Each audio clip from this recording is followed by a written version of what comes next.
Hi, I'm Hal Roberts. This is Bridge City News. Here's some of the top stories we've been following. A judge in Edmonton refused to release jailed Pastor James Coates. We hear from the pastor's lawyer as to the reason why. Lethbridge East MLA Nathan Neudorf has an update as to when more of the Alberta economy could be reopening.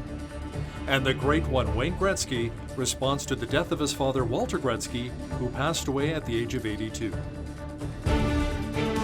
Your nation, your province, your southern Alberta. From the heart of Lethbridge, it's Bridge City News with Hal Roberts. Thanks so much for joining us. An Edmonton judge has ruled that Pastor James Coates of Grace Life Church will have to remain in jail for the next 8 weeks, pending his trial on May 3rd through the 5th. The Justice Centre for Constitutional Freedoms, which is representing Pastor Coates, says he will be released sooner, but only if he agrees to abide by health orders, which they say violates his charter freedoms of expression, religion, association, and peaceful assembly. John Carpe is the president of the Justice Centre for Constitutional Freedoms, and he joins me now from Calgary. So John, what reason did Justice Peter McAlishan give for not releasing Pastor Coates? The judge is accepting at face value the government's theory that COVID is an unusually deadly killer and that the lockdowns are necessary and justified and that the lockdowns are doing more good than harm. All of these things have been accepted at face value in the at this stage of the proceedings. And so on that basis, because Pastor Coates is not willing to comply fully with these unscientific and unconstitutional health orders, unfortunately, he's going to be in jail for another 8 weeks until the trial in early May. Pastor Coates has been in custody at the Edmonton Remand Centre since February 16th after refusing to sign a bail condition to comply with provincial health orders. Would he ever reach the point, you think, of agreeing to his bail condition? I would be extremely surprised if Pastor Coates suddenly said, okay, fine, I will agree to having my constitutional rights and freedoms of association and assembly and worship and religion and conscience and so on. I'd be very surprised if he agreed to have those rights and freedoms violated. So my best guess is that he's going to stay in jail until the time of trial. You know, some people believe that God can really use Pastor Coates in jail to reach a number of inmates. So perhaps this is all part of God's plan? He did have a cellmate for the last 2 weeks and had some good conversations with the cellmate. So, you know, there's always a silver lining on the cloud, I suppose. With Pastor Coates, one of the things that's silver lining on the cloud is the fact that when this goes to trial in May, the validity of the health orders is going to be challenged. And so the government, for the first time in 11 months, is actually going to have to put forward some evidence to back up what it's doing and why it's doing these health orders. That was the president of the Justice Centre for Constitutional Freedoms, John Carpe, joining me from Calgary. Today is World Day of Prayer. Christians around the world are celebrating, and that includes the Mid-City Church here in Lethbridge. Pastor Joel Clemick tells us what the power of prayer means to him and his congregation, and how important it is to raise up others during these very difficult times. When I devote myself to prayer, to being present with God and available to God, He actually wants to reward that. And I feel that sense of reward when I do it, when I discipline myself into it. I feel it internally, I feel energized, I feel prepared. And then I feel it externally too. The things I'm praying, I actually see God working in them in my life around me. Just a few minutes devoted into prayer is so rewarding for me personally, and then it benefits my church, it benefits my family, it benefits our community. I really believe that some of the greatest breakthroughs that are happening in the pandemic with vaccines and so on, it's the fruit of prayer, it's the fruit of churches everywhere getting on their knees and saying, God, we're ready to see you move. The Mid-City Church has continued to hold online services every Sunday. As we reported on Bridge City News, the government of Alberta has slowly reopened more of our economy, but many argue the province hasn't done enough. I asked Lethbridge East MLA Nathan Neudorf when we can expect more restrictions to be lifted to help so many business owners who are struggling right now. in order to protect people's lives on a medical front, we've done, I think, a reasonable job of that. But now we need to look at the rest of it. We need to open up all of our economy. People derive a huge amount of personal satisfaction and well-being when they go to work. We have to allow every single Albertan that opportunity, and yet do it in a way that's safe and protects those who might be vulnerable. Catch the full interview with MLA Newdorf, who will also address how an increase to the health budget will impact us right here in southwestern Alberta. That interview is coming up after business news. The province announced today that it has launched an aggressive new plan to allow for thousands of more surgeries to clear the backlog due to the pandemic. Health officials say the plan is to provide 55,000 more scheduled surgeries in the coming fiscal year beginning April 1st. That will be on top of the normal pre-pandemic volume of 290,000 surgeries. Health Minister Tyler Shandro says this will eliminate the pandemic backlog of postponed surgeries and take a good first step toward the government's goal of treating every patient. Health officials announced that there were 411 new cases of COVID-19 over the past 24 hours. There are 243 in hospital, along with 44 in intensive care. So far, close to 129,000 Albertans have also recovered from the virus. There are 341 active cases in the South Zone, including 239 in Lethbridge and 17 in Medicine Hat. Good news for Albertans who love getting away from the city. Online camping reservations for provincial parks has begun. The province says you can book up to 180 days in advance of your scheduled arrival date. As for backcountry camping, that can also be reserved up to 90 days in advance. The province says with current restrictions, shower facilities will remain closed for now. No group camping will be allowed, and if any cancellations are initiated by Alberta Parks due to COVID-19 restrictions, campers will receive a full refund. 5 conservation organizations have been selected to administer $25 million over a 5-year period to help protect prairie grasslands. The cash is from the Weston Family Foundation. The organizations include the Nature Conservancy of Canada, Ducks Unlimited, and Grassland National Park. Prairie grasslands provide habitat for hundreds of species, including migration stops for millions of birds, also grazing for livestock, and a health habitat for pollinators. Lethbridge County is once again accepting applications for its second annual bursary program. The initiative provides financial assistance to aspiring post-secondary students who reside in Lethbridge County. 2 students will receive $1,000 each for their first year of studies. There can be up to 2, and we encourage anybody who's attending school in the county to apply for this. It's just to further their education, and last year we had 2 young ladies apply, and one was going to Victoria and the other was going to the U of L.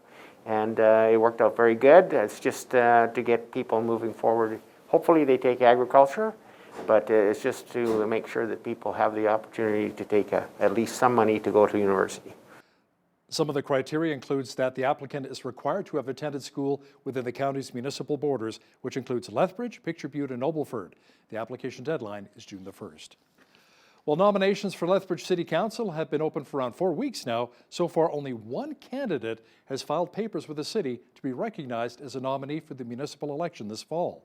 Loris Alexander spoke with the executive director of the Lethbridge Soup Kitchen, Bill Ginther, to find out why he is running. I know we've talked about some of the experiences, good, bad, and ugly, at the Soup Kitchen.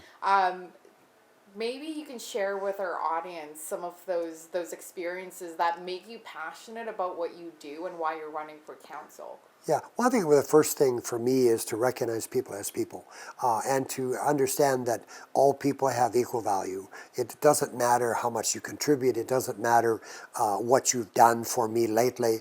And I think that clearly that comes from the Christian perspective that God created all of us and we're created equal. Not everyone has the same opportunity. And so I think for me, getting to know people as people, not as numbers.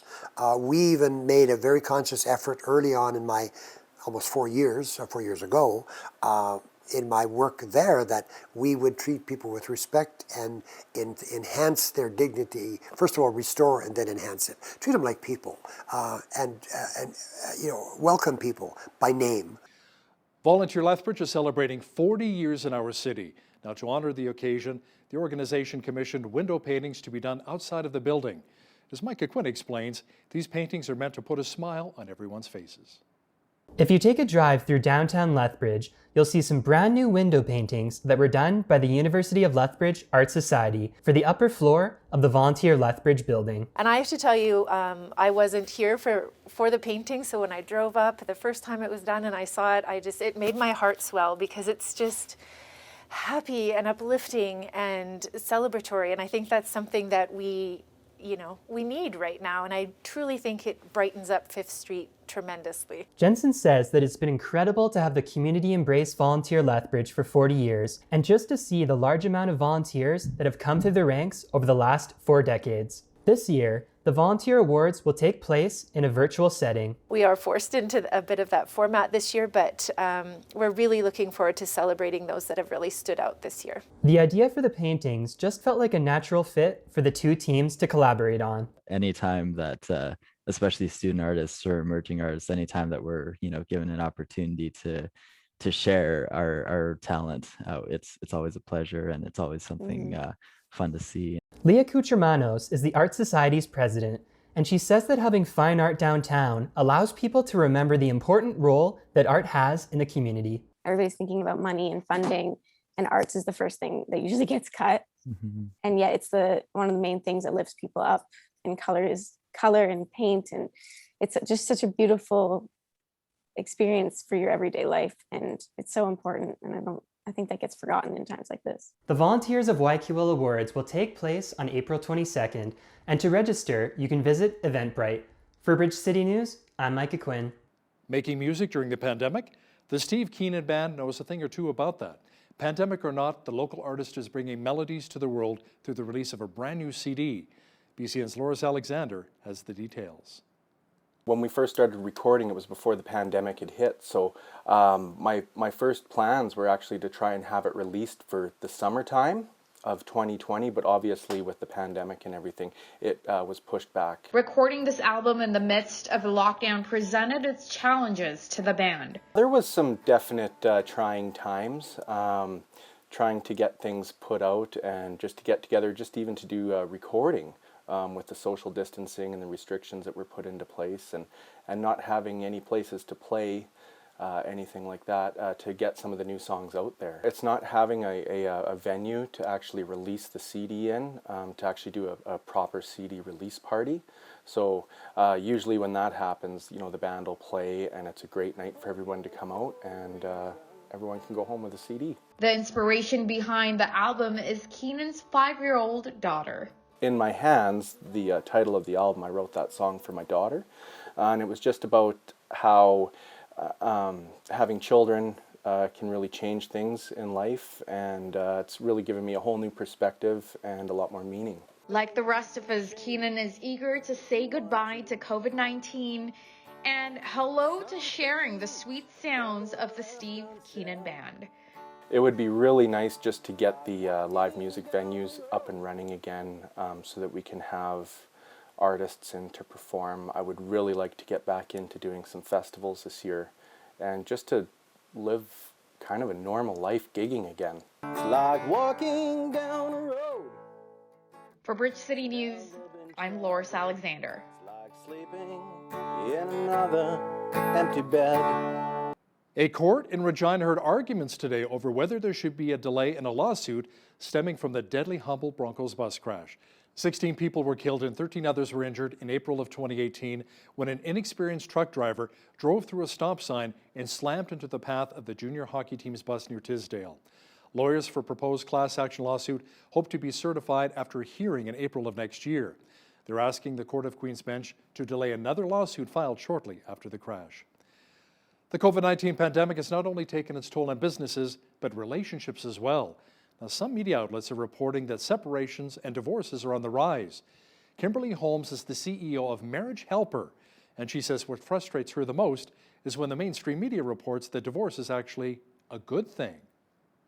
We're talking about this message out there that is saying divorce is a first option, right? Like if you aren't happy or if you're too stressed out, then perhaps this is the next step for you. Just divorce, like it's an easy decision. Just divorce, and then you'll have 2 weeks to be completely focused on your work, to self-care, to get your massages, to do all the things, and then you can have 2 weeks to be a present parent.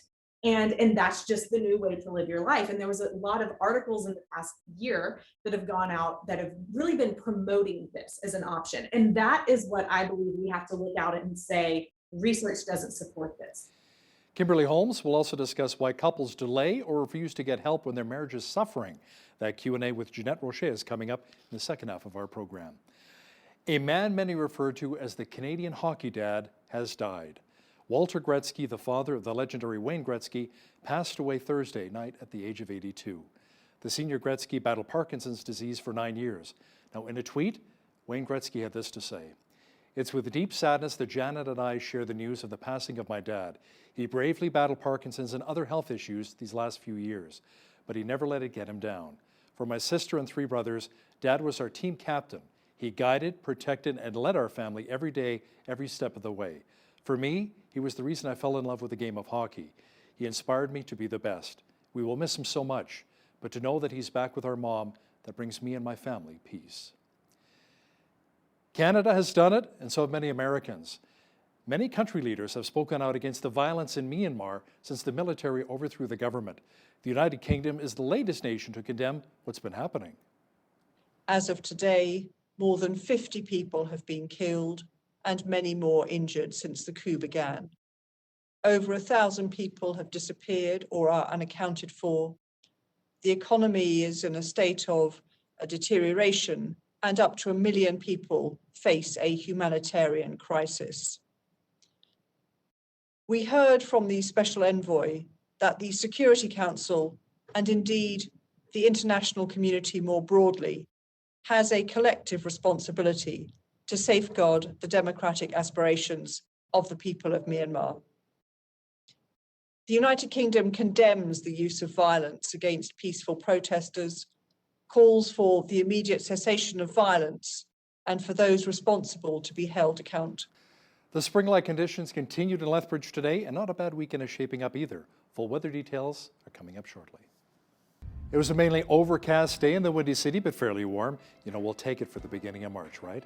Jeanette Rocher is here now with a complete look at our weather forecast. Jeanette, it is shaping up to be a fairly mild weekend.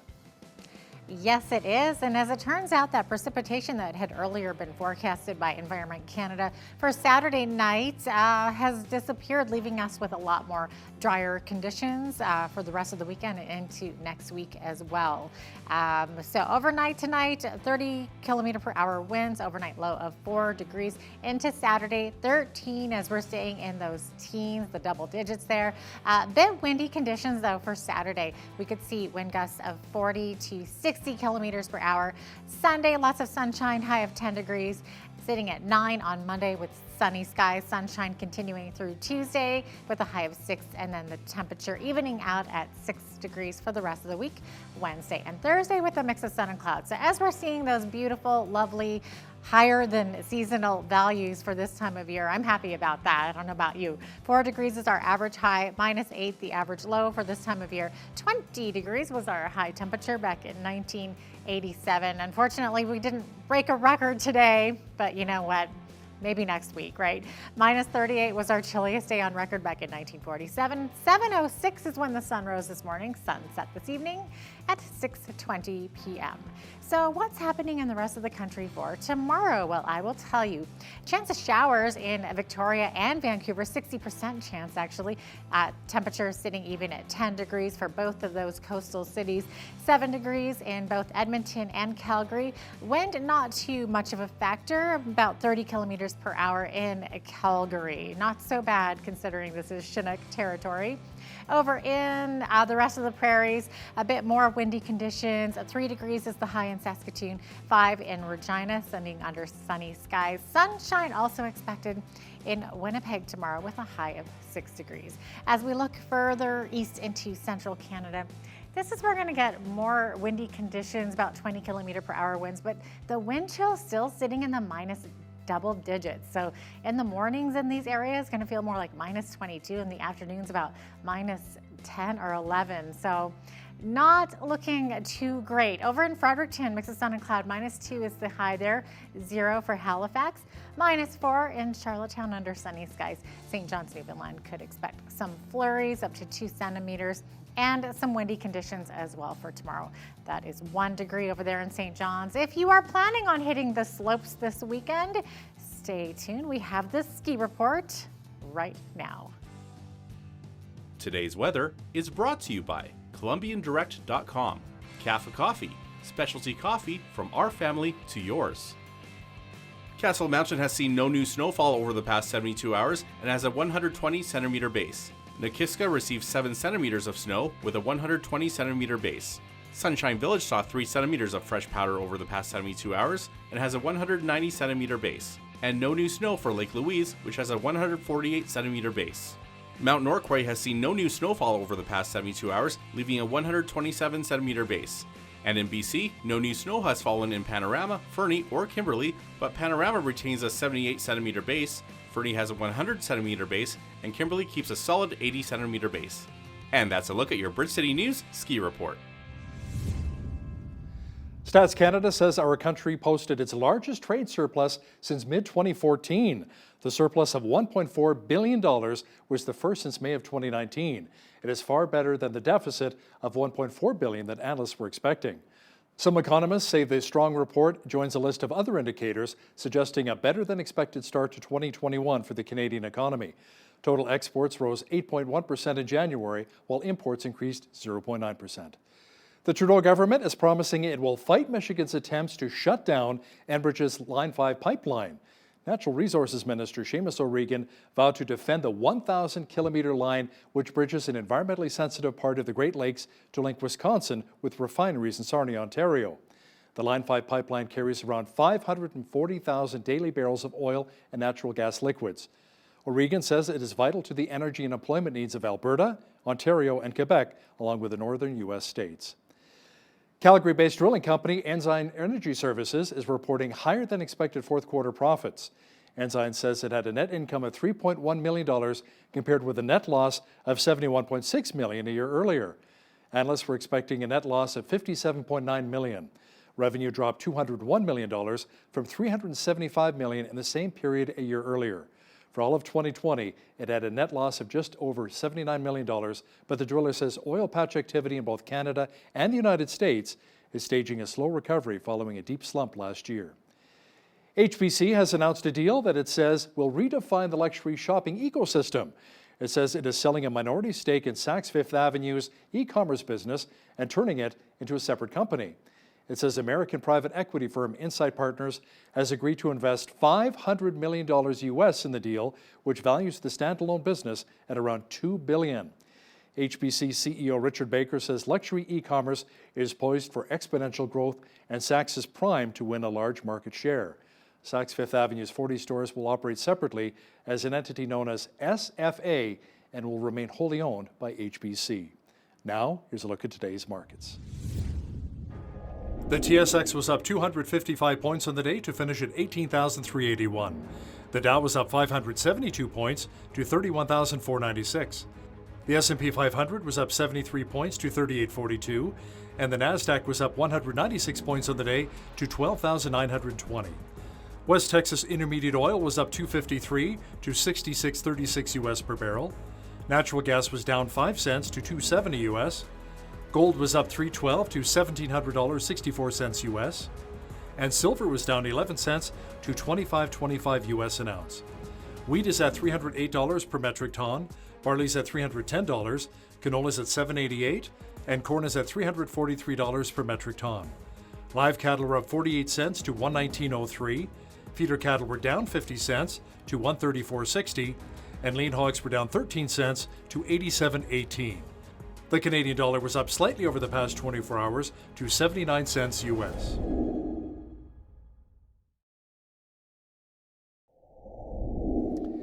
Recapping one of our top stories this hour, an Edmonton judge has ruled that Pastor James Coates of Grace Life Church just outside of Edmonton will have to remain in jail for the next 8 weeks pending his trial on May 3rd through the 5th. The Justice Centre for Constitutional Freedoms, which is representing Pastor Coates, says he will be released sooner, but only if he agrees to abide by health orders, which they say violates his charter freedoms of religion, expression, association, and peaceful assembly. Pastor Coates so far has said no. Coming up, an interview with Lethbridge East MLA Nathan Neudorf, who shares with us how pastors are feeling about the current provincial lockdowns. That interview with MLA Neudorf is on deck. The Alberta budget is out. Now, what does that mean for Lethbridge and Southern Alberta? COVID-19 continues to present us with a lot of challenges, and where are we headed over the next few months? Joining me now to talk about some of these interesting challenges is Lethbridge East MLA Nathan Neudorf, joining me from his Lethbridge office. Nathan, the budget is forecasting an $18.2 billion deficit with annual interest payments on that debt hovering around $3 billion. Let me ask you, is this really sustainable? Well, this is something that we had to do in the short term, Hal. When your private economy is struggling, you don't really want to cut out the legs of your public sector at the same time. We need to get our economy back on our feet. We've kept this fairly stable. Stability is really important in the marketplace right now. And we do have a path forward. I think you can talk to just about anybody out there. They recognize that tough times are tough times, and the government has to be there to stabilize things. And I think we've hit the mark on this budget. What kind of feedback are you receiving from constituents, though, on this deficit budget? Well, you know what, again, we're getting, for the most part, we're getting a lot of understanding. This isn't where people would choose to be, but nor is a global recession or a war on the price of oil or a pandemic, when we've been hit by all three. So I think, like I said, the message that the government wanted to send in this budget is stability, that we're here, that we have a path forward. And for the most part, what I'm hearing back is we've hit that target.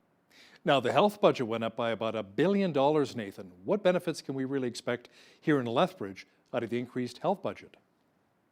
Well, I don't have any details yet. I do expect that some of those capital expenses and projects will be announced throughout the year, as governments tend to do. So I don't have those details. But what I do know is that this South Zone, in terms of healthcare, has been leading the province in terms of efficiency, innovation programs, for years. They've done a great job with that. And I expect that whatever dollars they get or investment, capital investment they receive, it will be well used and well managed. Now, the province has reached a tentative deal with doctors in the Alberta Medical Association. Do you think this will really keep doctors from leaving the province and hopefully attracting even maybe more physicians to Southern Alberta?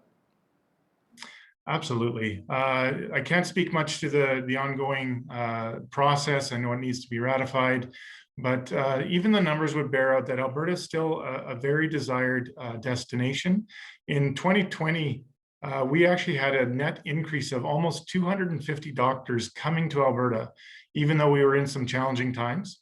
And again, stability is the word that allows that to continue to flourish and grow and meet the needs of our citizens here in Alberta. Now, there were some cutbacks in education funding. To what degree will this affect Lethbridge College and the University of Lethbridge? And yeah, I'll make a slight distinction there. It's education funding was stable or went up a little bit, but advanced ed, there were some reductions. That is a challenge, possibly more than any of my colleagues. With a college and a university in town, it has a double impact. So I have met with both administrative teams. They are just excellent to work with. They've got a plan to work forward. I'm working with them on some innovative ideas, and hopefully some things would allow them some flexibility to make some of these transition and changes.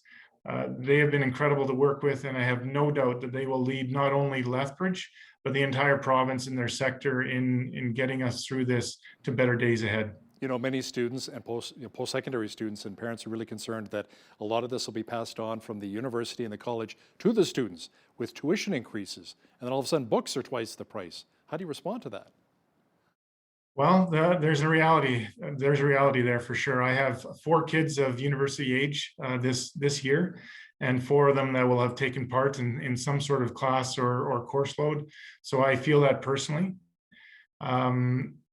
What I've said to most students and people along the way is people are willing to invest what's needed in their education if they have a job at the end. And that's where I can really make a difference and really focus and really work on making sure our economy gets on its feet. So that investment by the students is worth something at the end. It's one thing to ask them to chip in a little more without that hope in the future.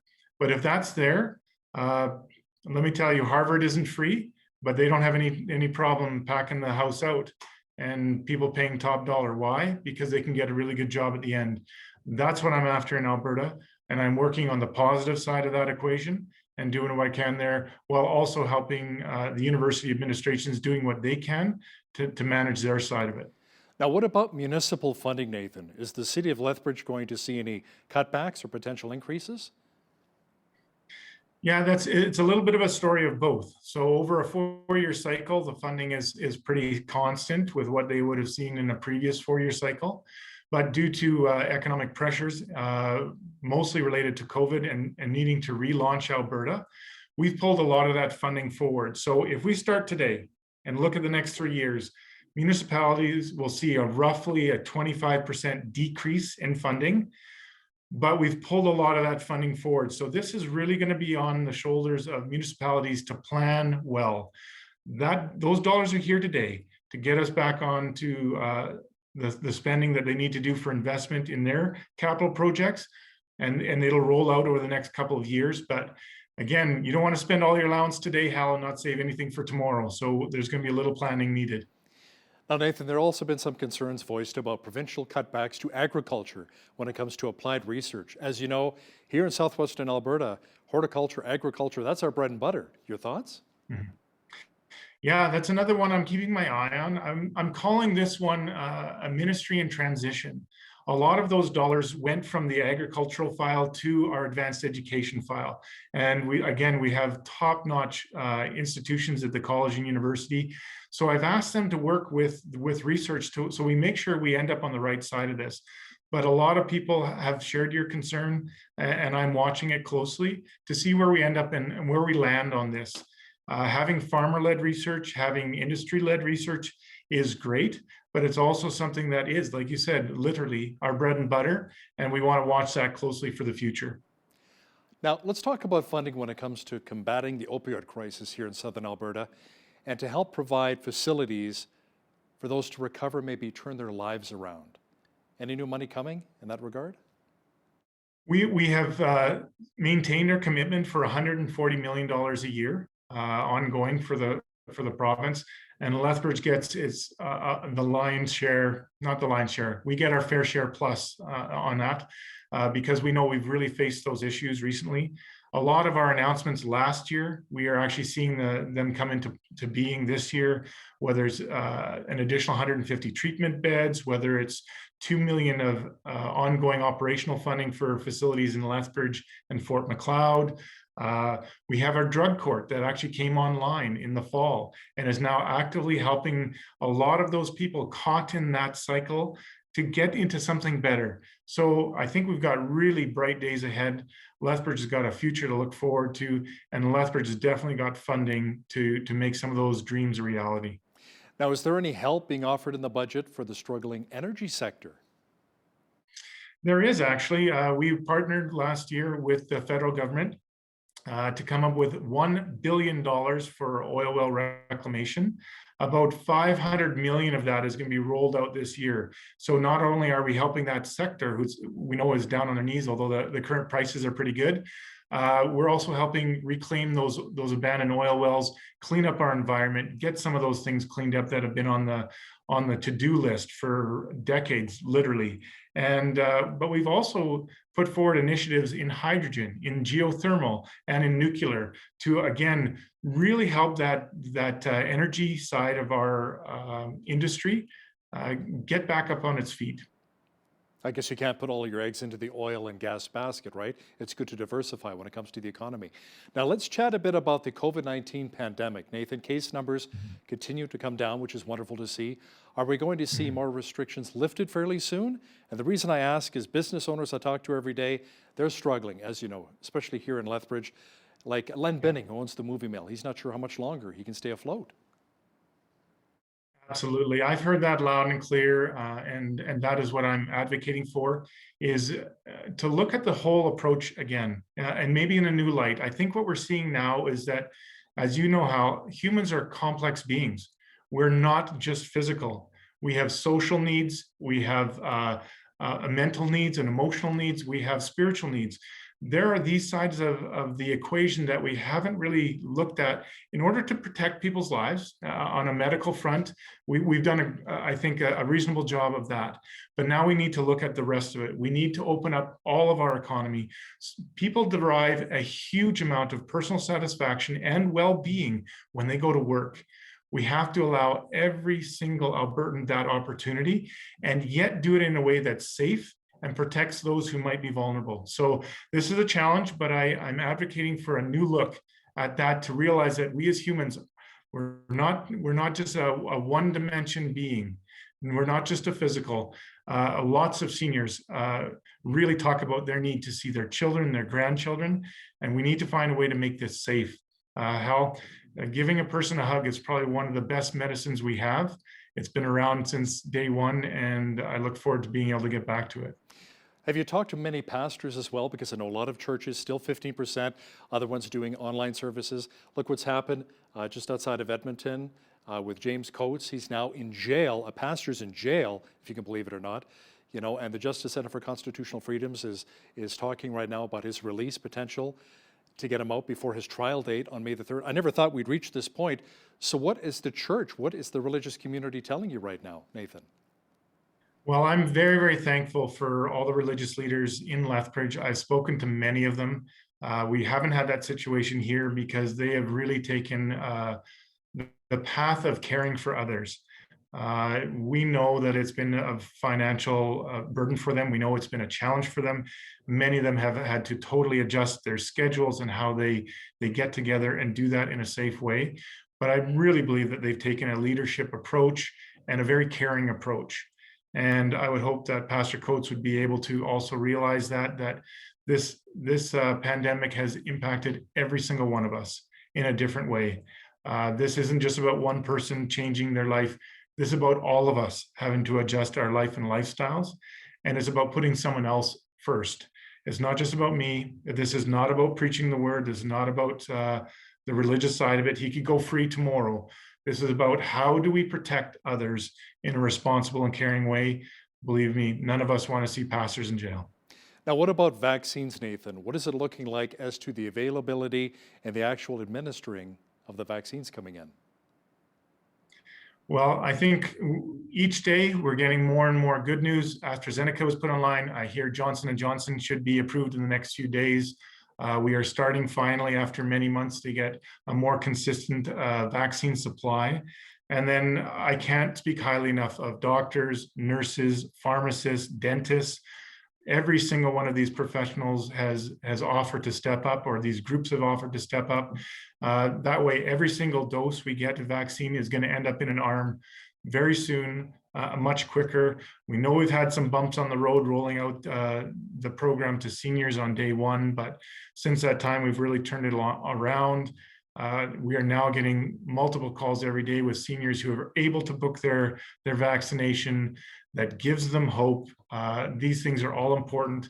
And more than that, we have the competent healthcare professionals able to meet that demand when we get the supply. Now, speaking of hope, let's talk and hope that perhaps Alberta doesn't have to pay as much into equalization payments. I know Premier Kenney's fighting for that.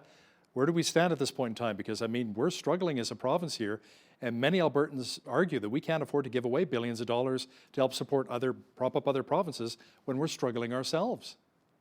For sure. And that's always a challenge. Alberta has always been right there to support and help every other province in Canada. This is a time where we need a little bit of help ourselves.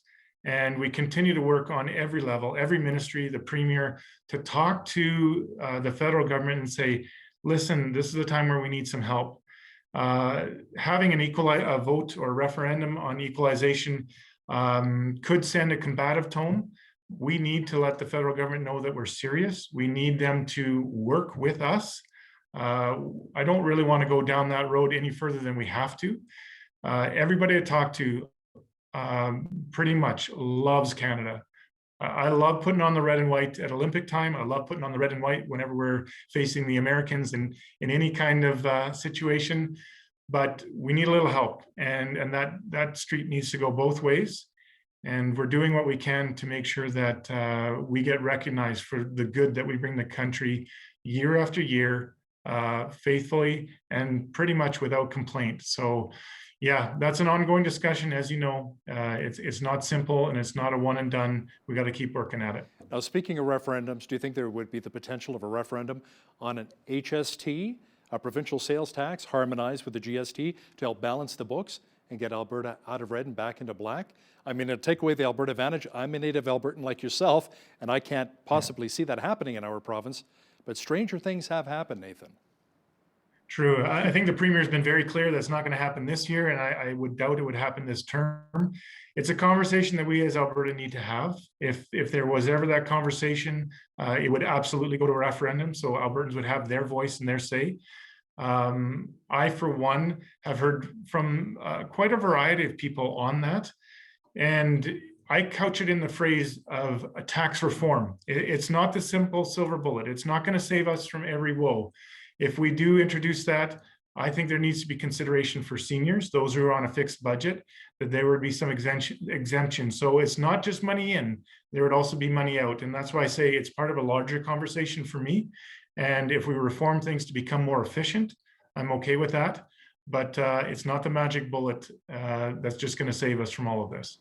Nathan Newdorf, UCP, MLA for Lethbridge East. Thanks for your time today. Thanks, Al. Appreciate it.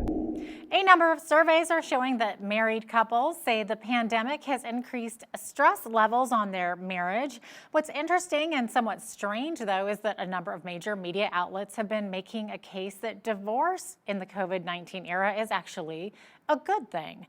Joining me to discuss this is Kimberly Holmes. She's the CEO of Marriage Helper, and she is joining me via Zoom from Nashville, Tennessee. Kimberly, welcome to the show.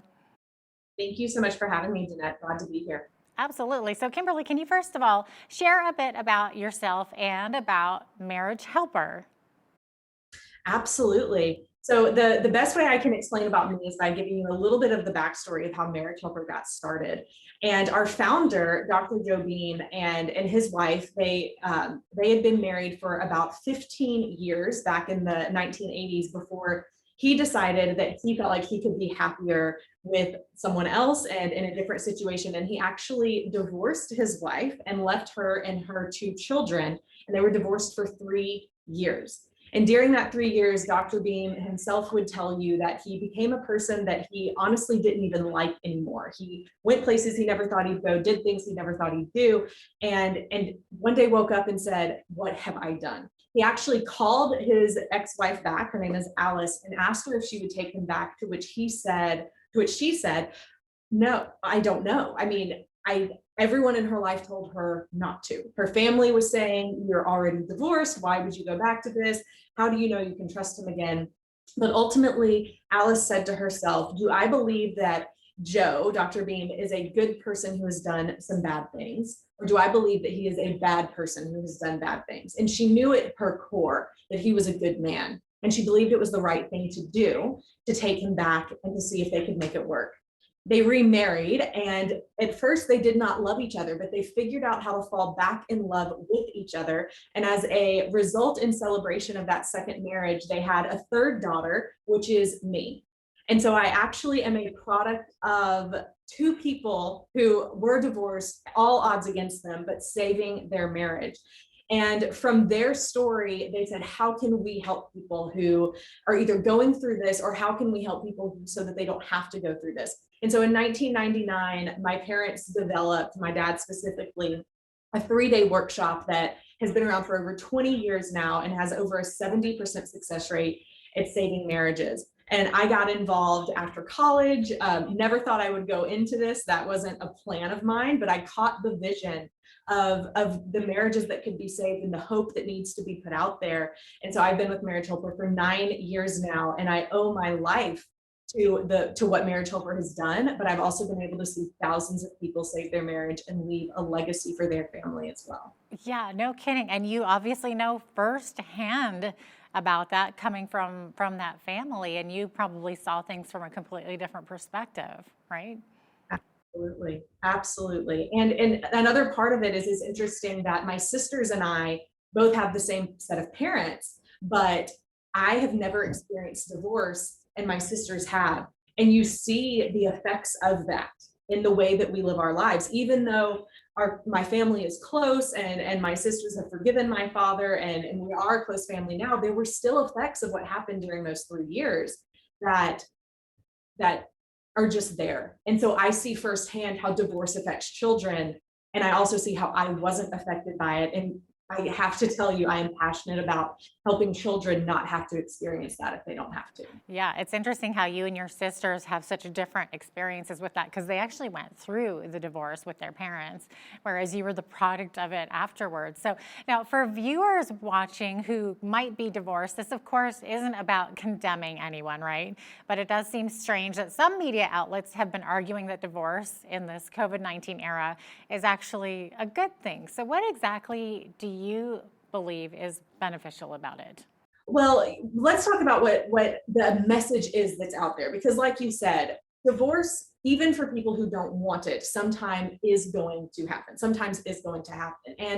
And that's not what we're talking about here. We're talking about this message out there that is saying divorce is a first option, right? Like if you aren't happy or if you're too stressed out, then perhaps this is the next step for you. Just divorce, like it's an easy decision. Just divorce, and then you'll have 2 weeks to be completely focused on your work, to self-care, to get your massages, to do all the things. And then you can have 2 weeks to be a present parent. And that's just the new way to live your life. And there was a lot of articles in the past year that have gone out that have really been promoting this as an option. And that is what I believe we have to look out and say, research doesn't support this. Research, if we were to actually believe what we see of how divorce affects children and how divorce affects individuals, then we should know that we should do things to try and save the marriage before choosing to end it. And of course, there are people who are going to do those things to try and save the marriage, and the divorce still may happen. But at least when people have tried to save it and they can look at themselves at the end of it and say, I know I did everything I could, what we have seen is those people end up having a better future anyway for themselves as an individual, because they have learned how to be the best that they can be individually. Yeah, that's interesting. And you mentioned children, of course. So is there any evidence that divorce could be good for kids, or evidence on the other side that it's got negative outcomes? I mean, there must be lots of research about this, and I'm sure you've looked at it all. Yes, there is. I actually did my master's thesis in how divorce affects children. And so I've looked at the research, and a couple of the longitudinal studies are really interesting. And they say that when parents are fighting, and a lot of the narrative that we hear is, well, it's better for kids because they don't need to be in a home of parents who research calls high conflict, but basically the parents who they fight all the time. And here's what's true. The best thing for children, according to the research, is that the parents learn how to work through things and fix their problems, especially for the children who watch that happen. This is the best thing that can happen. The worst thing that can happen for children is that parents divorce and continue to fight. How often is that what happens though? Where they do end up divorcing, but they still haven't worked through their issues. They still aren't co-parenting where they like each other, where they're amicable, where all of those things are happening. And that's the worst thing that can happen for children. So regardless of what happens, the two parents, when they're going to be co-parenting, have got to figure out how to co-parent well and to be friendly to each other and resolve their differences. Absolutely. Now, you say that couples who take the time to invest in their marriages and get good counseling have a much higher rate of staying married. Yes, absolutely. You know, a lot of people, I have seen it with the thousands we've worked with at Marriage Helper, when they come to us and they say, but there's just no hope. Our counselor has told us there's no hope, our pastor, our friends, our family, whoever it is. So I just don't know if this will work. I believe one of the obstacles for most people to even getting help in the first place is they just believe there's no hope, because they don't see in their direct life, their friends or family, they don't see the struggles people go through and work through. And so when we experience in the walls of our home where there's a disconnection between our spouse, there's no intimacy anymore, there's no more romance, no more passion, there's a lot of fighting, you can feel alone in that and you don't know what to do. And so what we have seen is when people at least begin to take that first step, and even if it's just one person to begin with, because it can just start with one person to begin to save the marriage. But even when they just begin to start that and get help and figure out what are the things I need to do for me, but also the best things to do to set a foundation to bring my marriage back together. But it's going to be helpful for me to know either way. We see so many times that it ends up being what saves their marriage, even if they thought at first that there was no hope for them. Yeah, that's unreal. So why do couples choose not to get marriage help? Is it considered a stigma? Are they scared? I think part of it. There's a lot of reasons. One of the studies I even read just a couple of weeks ago talked about how, because the stigma of counseling and getting marriage help was so high, that most couples, over 60% of them, wait for 6 years after problems have started before they actually reach out to get help. And by that point, things haven't gotten better, right? Nothing gets better when you just let it simmer for 6 years. Things have only gotten worse. And so it can build up so much that not only is there stigma, but they're having to really say to themselves, is there something wrong with me? Or they're having to ask, did I marry the right person? All of these things which just go into, it's a lot, it's very vulnerable when you get to that point, right? And a lot of people, they don't know, and also they don't know who to trust or who to go to. That's another huge part of it. And what we have found is that counseling, even if you look at the Association of Marriage and Family Therapists, that for couples who are in crisis, even their noted gold standard of success rate after a year of working with them is 50%. And after 2 to 3 years, it goes down to 30%, because counseling can be very, very difficult. You have two couples or two people who are going in and talking with a counselor, and one of them doesn't want to be there. It's very easy for that person to shut down, to feel like they're being attacked, and to just kind of go along for the ride, but say, none of this applies to me. I don't want to be here. Which is why we're finding more and more that more of these group-based activities like seminars or conferences can be really effective, because it doesn't feel as focused on just the person who doesn't want to be there. It's for the group. And so you're able to hear it in a way differently than if you're just sitting in a counseling session. Yeah, and not only that, it probably opens their eyes to, hey, we're not the only ones. Like, these other people have similar problems that we do, or other problems that, wow, I'm glad that's not us, right? We're not that bad after all. I'm sure you've seen all kinds of stuff in your group sessions. Everything. I mean, I tell people all the time, there's nothing at this point you could tell me that I have not heard, because we've seen it all, and we've seen all of those types of situations safe. Yeah, absolutely. So let's talk about COVID for a minute here. So oddly enough, a survey by Bowling Green State University revealed a surprise that divorce rates in the number of U.S. states this COVID time actually dropped. So they're looking at divorce rates dropping. So analysts believe that it may be due to couples simply delaying divorce for practical reasons during the pandemic. What are your thoughts on this, Kimberly? I think like many of those people, that there could be a lot of reasons. And even when we look at research, you have to look at it. It's so many angles. So could it be because of all the shutdowns? I know that many of the people who contacted us, they said courts were closed for a long period of time. And so their divorce proceedings ended up getting delayed. But there's also part of this that, and I would love to see that, because couples were stuck together, it forced them to work on issues in a healthy way, and they got healthier. I think that would be amazing. And Kimberly, any final advice to anyone watching who has a marriage just hanging by a thread? My best advice that I would give you is to please not give up hope.